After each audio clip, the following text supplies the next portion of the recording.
Sawadee, Sabaidi, how are all of we? I got some freakiness for you. You'll have to excuse the, it's not happening right this second, but I'm sure it will start again. Unless they're actually slaughtering the poor thing. There's a pig squealing like chronic over there. Normal, facing forward, facing forward, facing forward. Never seen any statues in Thailand with the head, you can see it now, the pig now, the head tilted to one side. And this one I've kind of seen, but not with the face so grotesque before. Definitely never seen a statue like that before in Thailand. Well, maybe I have, but I definitely haven't seen them with their heads tilted to one side, looking at. They're not ordinarily. Every single statue I've ever seen in Thailand has always been facing forward, directly forward. Is she like two-faced, or is that just wear and tear? I'm not sure. Anyway, yeah, I've never seen a statue that is kind of leaning to one side, facing to one side. There's probably a meaning behind it, I'm sure. Buddha. But the Buddha that I traditionally know from like years ago when I used to imagine Buddhas, or if anything in the media or TV, this is the Buddha that we were like used to seeing. Hello, little doggy. Oh my God, that bell around your neck's nearly as big as your head. This is like Buddhas I was brought up thinking of knowing. But obviously there's lots of different Buddha images, and that's obviously just one of them. But in my imagination, in my mind, that is how Buddhas of old were. But obviously seeing so many Buddhas now in Thailand, that one is actually not popular at all. I mean, they have them, but not in all temples. Hello, boy, girl, Sniffy. But yeah, come along to this temple here today. Got no idea of the name. I haven't Googled it. But I will obviously put it in the description, and mark the location. But again, gates are closed. There is something going on in there, but at the lower floor, I think, because I saw all the sandals as I pulled up, all the flip-flops, the sliders. It's probably just like information and admin over yonder, so there's nothing interesting for you all there. Don't know why there's so many mattresses. I've never seen a single mattress at any temple. I don't know why. So there's 1, 2, 3, 4, 4 green ones, 5, 8 there. Yeah, a bit odd. And a safe of all things. Yeah, and this is unusual as well, because ordinarily you see the whole body of the snake. Obviously what they've done in this one is they're like, pretending it's gone inside the staircase and then out again and in and out. And in. Ordinarily it's not. Ordinarily it's all on the surface, all to be seen. So that's different. That's unusual. Not something you see in all the temples. In fact, it's the only time I've ever seen it like that. That poor pig is not obviously in a good way. Pigs should not be making that sort of noise. If they're slaughtering it, I wish they'd just get it over and done with and kill the bloody thing. There's a beagle. Hello. Hi. Sawadee. Somebody mai. So yeah, you see there's sandals here, so obviously it is open, but that staircase I just showed you, clearly not. And they have got a gong inside, but obviously they've got stuff going on, so I don't really want to be making too much noise, because there might be like arranging funeral arrangements or something. Actually, no.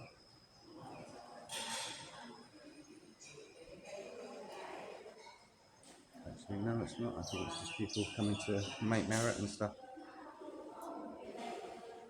It looks like they've had some sort of activity going on. Oh, they have. They're having some sort of meeting.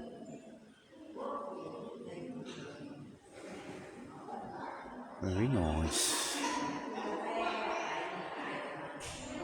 Got a mother's meeting. Oh, yeah. Cool. Very cool.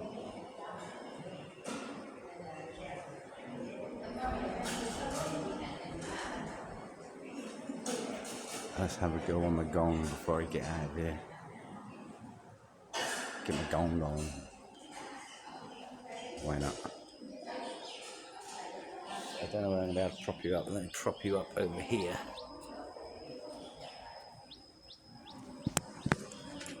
Hopefully you can still see me. How's that? Probably not.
Hello, little people.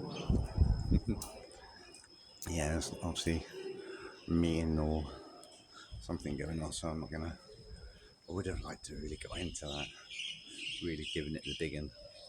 That's just a little tickle, a little tickle. I could have got that vibrating a lot more, but respectfully, I will hold back. I mean, I'd like to get up into this, like what I'm assuming is like the main temple. I really don't. Please, people, comment and let me know, because I'm obviously a novice when it comes to Buddhist temples. Any detail in that, that'll be all hand painted. Fantastic, isn't it? How it pops so much. It really. I mean, it's probably been freshly done, and obviously it's out of the weather and the sun. But even still, that's pretty good. That is. Yeah, let me know in the comments, folks. I really don't understand temple like opening times, if there is such a thing, because I've been to so many temples now, probably well over 200, and it's baffling when you come to these places and the gates are all closed. I shouldn't really hang around here, this area, because you can hear that bloody pig and it's clearly in distress, and I don't like it. I don't know much about pigs. I've never kept pigs. I'm not a pig farmer, but squealing pigs doesn't sound like a nice sound to me. It might be happy for all I know, but I've never seen pigs in a temple before either. Plenty of chickens, plenty of cockerels, mostly chickens, but some cockerels as well. Never goats as well. Occasionally the odd cow, but never pig. Never seen pigs in temples. I've seen them in obviously people's homes or farms, but not in temple. So there we go.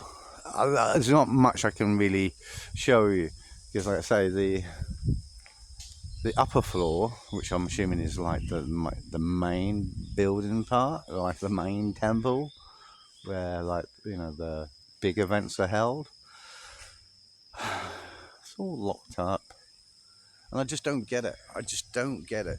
In my head, yeah, church temples are like churches. All right, they're not open 24/7. Although I think they're kind of accessible-ish. Um, if if the need was there, but obviously there isn't not really a need to open temples or churches at night times as such. Um,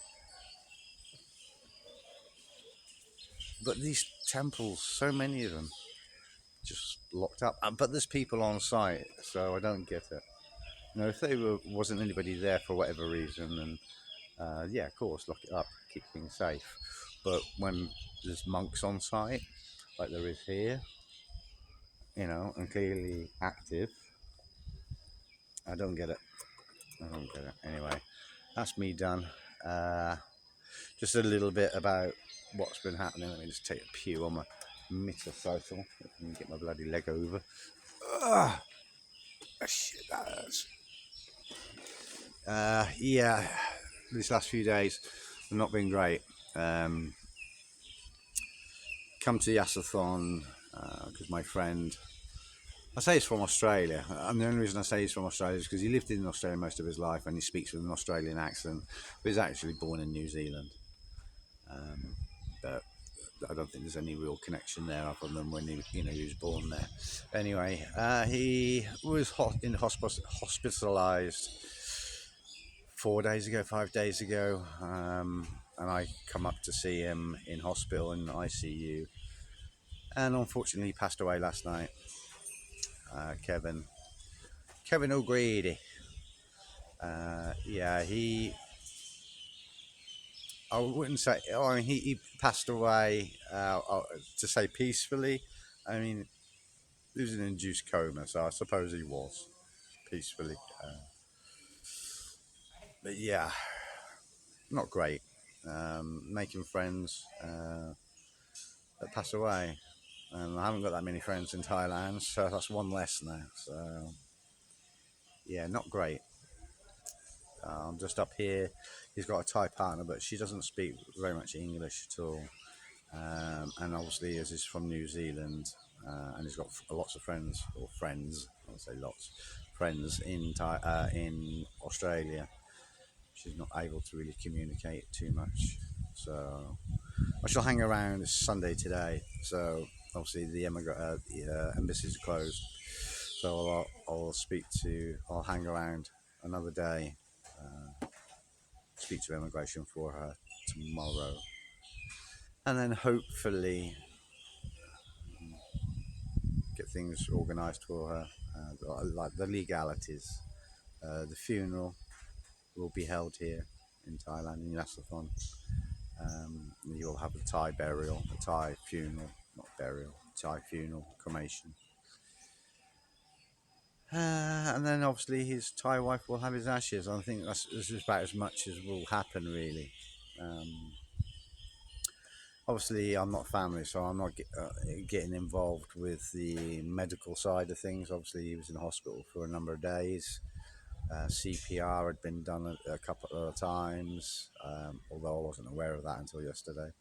Um, Apparently, they did CPR on him yesterday, twice, in fact. So that actually makes it 4 times because I was told they'd done it two times prior to the first time I saw yesterday, and then I did it again yesterday. So yeah, that's 4 times CPR, and my God, they spring into action. Obviously, nobody wants to think of these things when you're in hospital in a foreign country in Thailand. But seeing it firsthand, if you like, the activation of someone going into a cardiac arrest and the staff are mobilising, and then the equipment that they use as well. I've worked in hospitals, so I've seen the equipment that's being used, and they've got. And even though it wasn't a private hospital, it was a public hospital. So seeing the staff springing into action, all hands on deck, and the equipment being used, they really do fight for you. They really really do try. Unfortunately, they're just fighting a losing battle. I think he'd already yeah, he'd already passed away. Um, and his kidneys were shutting, or had shut down, and his heart was in a terrible state. He'd already had major heart surgery in Australia. I don't know how many years ago, but a number of years ago. So he was in a very bad way, and he tried, he fought, but yeah, I think by the fourth time they realised that there's no point keep on trying. I mean, his circulation, his hands and feet were totally black through lack of circulation. So even if it was, a miracle was to happen and he was brought back and stabilised, it probably would have been weeks, if not months, of intensive care um, to stabilise and his circulatory system, which obviously had shut down.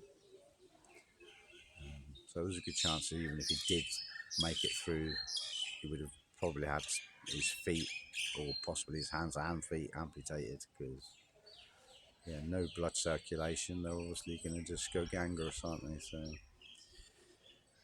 yeah, sad news. But obviously he's not suffering anymore. He's in a bad way with his breathing, which obviously impacted his heart, which obviously hospitalised him, and then obviously his kidneys shut down. So be a lesson learned, folks. When you come to Thailand, um, don't become an alcoholic. Or if you were an alcoholic before you came to Thailand, trying your best to not be an alcoholic. And that was unfortunately to Kevin's fault. His major fault in life. He's a raging alcoholic, a nice alcoholic. A kind guy. He wasn't a violent, horrible alcoholic. He was a nice guy. Just obviously his lifestyle, because that was his lifestyle. He didn't drink anything other than beer, basically all day, every day. And I've spoken to other people who I say are alcoholics, and there seems to be this mindset of, oh, it's only beer. It's only beer. It's still alcohol, folks. I've spoken to two guys. I mean, one was in his 90s, so kind of let that one slip a little bit. If he's got to his 90s and he still wants to drink, then crack on, I say. But younger guys who are drinking beer all day, every day, and don't think it's a problem. Well, it is, especially if you're not doing anything else other than beer. If you're drinking other things, then give your body a bit of a rest in between. Yeah, maybe. A few bottles of water here and there. Cup of tea, cup of coffee, or whatever. You know, but unfortunately, Kevin was just beer, beer, beer, and more beer. And his lack of exercise, smoking. I smoke as well, but I don't drink that much. So, anyway, folks, sad news, but if you can, like, share, subscribe, and I'll catch you in the next one. And TTFN.